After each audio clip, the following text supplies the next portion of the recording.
नमस्कार मंडळी, श्री स्वामी समर्थ। गुरुवार याला विशेष महत्व आहे, पण गुरुवारी जर गुरुपुष्य नक्षत्र आलं तर हा जो दिवस आहे हा अतिशय महत्त्वाचा असतो। मग या गुरुपुष्य अमृत योगाला अनेक जण प्लॉट, बंगला, त्यासोबत मोठ्या ज्या वस्तू आहेत, कार आहेत, खरेदी करतात। अनेक जण जे सोनं आहे ते सुद्धा खरेदी करतात। पण अहो मंडळी, जे सोन्याचे भाव आहे ते अतिशय वाढले आहे।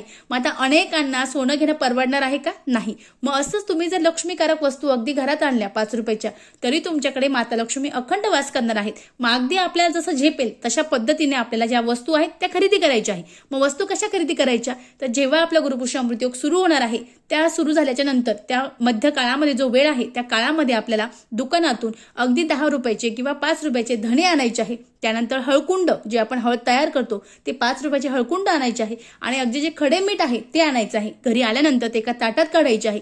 त्यानंतर त्याला आपल्याला हळदी कुंकू अर्पण करायचं आहे, फूल अर्पण करायचं आहे आणि त्यानंतर अगरबत्ती, धूप दाखवायचं आहे, साखरेचं नैवेद्य दाखवायचं आहे। या तिन्ही वस्तू लक्ष्मीकारक आहे। या जर तुम्ही घरात आणल्या तर माता लक्ष्मी सुद्धा तुमच्या घरामध्ये अखंड वास करणार आहे। त्यानंतर तुम्ही ज्या वस्तू आहेत त्या सगळ्या थोड्या थोड्या वस्तू घ्यायच्या आहे आणि तुमचं जे तिजोरी आहे त्या तिजोरीमध्ये ठेवायचं आहे। याने सुद्धा आपल्या घरामध्ये माता लक्ष्मी आकर्षित होते आणि आपल्याला पैशाची कधी कमतरता जाणवत नाही। श्री स्वामी समर्थ। धन्यवाद।